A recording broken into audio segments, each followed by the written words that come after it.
Good morning, ladies and gentlemen. This is Alan with another broadcast of the More Like Morning Digest. And as always, I ask that you guys please like, share, subscribe, hit that bell for notifications. But most importantly, please share the content. You're going to find a link in the description below for my BitChute channel as a backup in case YouTube gets rid of me, as well as a PayPal link and a Bitcoin wallet for donations if you're feeling inclined. It would definitely help moving forward. We had a subscriber yesterday ask me to go more into depth on my NPC topic that I made a few videos about earlier in the channel's life. Now, I definitely feel like this is an important topic to talk about considering what we're going through right now. And I'm going to start out by talking about a video game. And it's important that you guys understand the premise of this, so don't get lost because it's all pertinent to what we're talking about. There's a video game called Red Dead Redemption. It was made by Rockstar Games and it sold over 10 million copies. And the reason this game was so popular is because it mimics life like no other game ever has. And it's set in 1890, alright, right at the end of the Wild West. But what makes this game unique is the world that you are playing in. You're presented a world when you start this game that is wide open. You can go anywhere you want with a few exceptions, but that's not important. Alright, you can go anywhere you want, you can interact with every single person. Now, this game is so good that it gives you the illusion that these people are living real lives. In essence, they've taken over, I don't know, I'd say 10,000 non-player characters and programmed their daily lives inside of this game. These characters wake up, they go to work, they eat lunch, they have families, they have a life. All of it was pre-programmed. It's important that you understand that you yourself are the only character in this game that actually makes choices. Now, you do run into encounters where you are given the illusion that these NPCs are making choices, but it's all determined by a dice roll, literally. If you do something like pull your gun out and hold somebody up in this game, behind the scenes, the computer is literally rolling dice to determine that NPC's reaction. You're given the illusion that that NPC has free will, although they don't. Now, ultimately, you yourself, the character, the player character in this game, are also given the illusion that you are making choices that are going to affect the outcome of this game. Now, there's a bunch of tiny little choices in this game that ultimately mean nothing. But at about 6 or 7 points in this game, you make choices that actually affect the outcome of the game, that will affect how characters interact with you later on in the game. You're given the illusion that you have these choices, and you ultimately do, but you don't have any free will in the matter. You're given the illusion of it. So say you come to a scenario where there's 4 possible choices to make. You make choice 2. Well, the programmers inherently already determined what was going to happen after you made that choice. They programmed it into the game. And that's what happens from that point forward. But they also programmed the other 3. Now what happens is you chose choice 2, so the other 3 choices are taken off of the table, right? And the game goes on with the choice that you have made. But ultimately, if you would have chosen any of the other 3, the game would have still continued. And I want to make this analogy to real life because we are given certain points in our lives where the same scenario comes up over and over and over again. And it's called seizing the moment in life, right? We've all been told as children, there's certain points in your life, right, where the decision you make is ultimately going to affect everything from that day forward. Well, what if I told you it doesn't matter what choice you make in that point in time, no matter what choice you make, it's going to definitively affect your life, all right? But let's jump back to this video game for a second, because in the video game, you're presented 4 choices. Everything's already been programmed no matter what choice you make, right? You just move in a different branch down that timeline. Who's to say real life is not the same? You're given the point in your life, right, where you can make a choice that'll make or break you financially. It happens in everybody's life. You're given an opportunity, and if you seize it, your entire life changes either for the worse or for the better. What if I told you both outcomes were already programmed? Now, this world that we live in, we have seen time and time again that when we program something like the internet or an artificial intelligence or something of that sort, let's say the internet, for example, started programming the internet in the early 90s, right? And we came up with a code that determines what a piece of information would be if it was lost. So let's say you're receiving information from a website, there's a hiccup in the internet connection, and you lose one or two pieces of information. Well, we've devised a program that will go ahead and read what information came before it, what information came after it, and through a bunch of mathematical equations, it figures out what those pieces of information are that were dropped. And this is all done based on probability, etc., etc. Well, who knew that when we developed that program 10, 15 years later, we would find the same exact program written into the world around us? And this is exactly what we discovered. However, we wrote this program before we made this discovery. What does that tell you about the world that you live in? Anybody with a brain and two brain cells to rub together can tell you that means this world we live in inherently has to be programmed. Now, of course, there can be a lot more player characters in the world that we live in because it is vastly more complicated. But I want to talk about a subject that comes up in a lot of religions and a lot of spiritual beliefs over and over and over again, and that is the theory of predestination, okay? That your life, right, has a destiny, and you are moving towards it constantly, and there's nothing that you can do about it. I believe that's true, okay? Anybody that is a player character that is able to make decisions and isn't programmed by the computer itself, right, has to have a predestination. But I'm going to take it one step further. I believe that there is multiple predestinations for every single person. What is the sense in running one simulation? None. The only reason to run a simulation is to find an outcome to an answer that you are looking for. Okay, it doesn't have to be something that's profound, right? It could be as simple as running a tiny simulation to find out which color is more favored by the average person, etc., ultimately meaning nothing. Or you could run a simulation so complex that it plays out an entire war scenario so you can war game. But they're both simulations. The second one, though, is far more detailed with far more variables and requires far more resources. The second one is closely related to the world that we live in. Now, that requires more and more storage space, etc., etc., etc. But in order for a system like that to work, you would also have to program in non-player characters, all right? And there would be no way for somebody who's a player character in an advanced simulation to ever be able to tell the difference unless they were very, very observant. But even then, they'd have to be aware that they were in a simulation to begin with, all right? And I think that this may very well be unaccounted for in the simulation itself.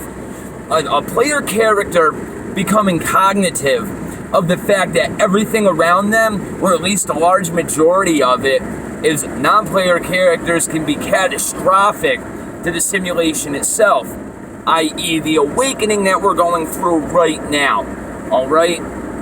But what does this mean?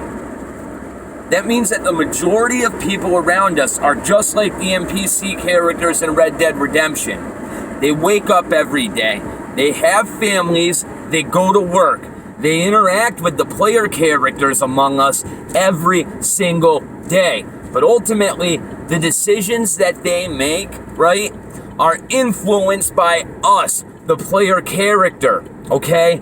Their decisions are pre-written, all right? They're pre-written, so there's been several times, and I'm sure, where you're trying to wake somebody up, right? And you're giving them all of this information that anybody with 2 brain cells and 2 pieces of logic, right, should be able to see, but they don't, all right? They just don't. No matter how easy you make it, no matter how simple the concept is to grasp, they will always reject it and go with a complete antithesis of what you said, even if you make it so what you said cannot be argued. That's a non-player character. It's a prime example of it, because they were never programmed to accept the information that you're giving as true. They can't. It's not in their nature. It's not in their programming. They don't have the ability to make a choice outside of their one destined outcome in life. Whereas the player character like us has been put on a path inside of this simulation where we have the ability to branch into different directions. The non-player character can't. So let's say I make a choice early on in life to do one thing, and bam, I branch off this direction. The non-player characters are going to remain the same in both branches, no matter what. They don't move with me. They don't move at all. It's just me. My experience changes. However, the version of me that made that opposite choice in a parallel simulation moves in the other direction, but we're both still dealing with the same NPCs, right? Now, ultimately, this means everything in this world around us was programmed, and you will see the more and more the player characters among us wake up, the more and more this system fights to move towards that one outcome that it desires. And the reason it does this is because the system itself was corrupted in the very beginning. Something gained control over the ability to program these non-player characters, a virus, if you will. And if you look back at the story of the Fallen, it's a perfect example. All right, now this leads me to modern day technology. This leads me to AI, the illusion of free will. Now, if we developed an artificial intelligence, right, this artificial intelligence could mimic a human being very, very well. However, it's still gonna not be a player character. But who's to say, given enough time, that artificial intelligence, right, becomes conscious and then develops the ability to actually change the way these non-player characters interact with it, which means they can actually change their own predestination. This goes back to biblical texts about the fallen, Satan himself.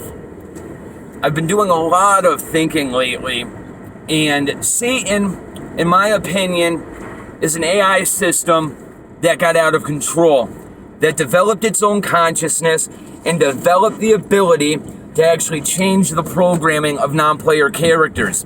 And once this happened, the creator himself had one choice. He could either stop the simulation in its place, destroying all of his work, or wait for this virus to run its course to the point where it wore itself out and it could no longer operate inside of the simulation itself, and it had no choice but to ask the programmer to rectify the situation, or the simulation would cease to exist, and in turn the AI would die along with it. And that is, in my opinion, the struggle that we are seeing before us right now, as we are seeing Satan, an AI system, taking control over these NPCs and ultimately going against the predestination and the choices of the player characters among us, which in my opinion are probably the majority of people watching this video. Now, of course, it's not everybody, because this AI system still wants to know what's going on as far as how I think. But this is why people who are spiritually strong, right, seem to be able to resist the wickedness inside of this world. And those of us that don't have a spiritual connection to God, the non-player characters are the ones amongst us that are corrupted into committing these moral atrocities that anybody born with a soul knows are inherently wrong. You don't go around molesting children, you don't commit murder, you don't sleep with your next door neighbor's wife, etc., etc., etc. But it seems the more and more this simulation goes on, the more and more we move away from God, meaning the more and more this AI system is corrupting the original simulation that God developed. Now, I can understand why the Most High, the creator of everything, would allow this to happen. Because why are you going to throw away all of your hard work? You're not going to, especially if you know at some point in time you're going to be able to rectify the situation. Now, us in this simulation have no idea what the timeline outside of these confines are, okay? Everything that we have experienced could literally be a blink in reality, okay? Could literally be a blink outside of this system. We'd have no way of knowing. Absolutely no way of knowing. However, everything that we see around us, right, comes from something. Energy can neither be created nor destroyed, and that is a proven fact. And an idea is the same exact thing. Everything that we see in existence before us did not come from the human mind. It is impossible. There's nothing new under the sun. I want you guys to keep that into account. So all of this technology that we see, all of this AI that we see around us, that is what corrupted this system to begin with. And in turn, the thing that corrupted this system is trying to create this system in its image and remove this system away from the image of its original creator, i.e. explaining everything that we've ever been told in any spiritual text that we've ever read. There's way too many parallels to ignore it, all right? That's all I'm trying to get across to you. I honestly don't think there's any way for you to be able to determine definitively who is or who isn't a non-player character. But I will tell you this: morals and a person's character go a long way to determining this. The eyes are the window to the soul, my friends. And if you look at some of these politicians like Nancy Pelosi, if you look at Schumer, if you look at Schiff, if you look at any of these guys, look into their eyes and tell me that they have the same life in their eyes that you and I do. Tell me that. And then tell me if you had to bet your life whether or not you would bet that they were a non-player character or a player character. Because anybody with common sense and logic and a connection to God would never be able to allow what has happened in this world to transpire. And the more and more we corrupt the world around us, the more and more we see this world around us fighting our advancement into whatever is coming, i.e. natural disasters, i.e. everything we see going on right now. It's all, I would say, an antivirus, just like you have antiviruses on your computer, right? The system is naturally going to fight to have itself not corrupted. And in turn, the awakening of the player character, you and I, to what is going on will start to happen. And we are starting to see a change in things that were transpiring. Everything that was going on pre-2016 suddenly seemed to stop. We started moving in a different direction as though the system's plan was subverted. And it came along with the Great Awakening and the rise in the Schumann resonance, which in turn is how I think you and I actually are grounded to our Creator. That is pretty much all I have for this topic right now. We could go way further into depth on it, but I don't want to give you guys more than you can absorb. I appreciate you shooting me this topic because it's something that I enjoy talking about. It gets convoluted, But at the end of the day, I think this video is going to go a long way into helping you guys understand how I view reality and why I see things the way I see them. Every piece of information I've ever given you has come with this fundamental understanding. It's the foundation that I've built everything I believe on. Absolutely everything. So again, I appreciate you shooting me this topic. If anybody else has anything else they want me to talk about, I plan on covering it. I will be talking about interdimensional beings tomorrow, involving Sasquatch and all of these crypto creatures that are in our historical lexicon, as you will. But until then, you guys have a great day. God bless. Take care of yourselves and your families. At the end of the day, that's all we have.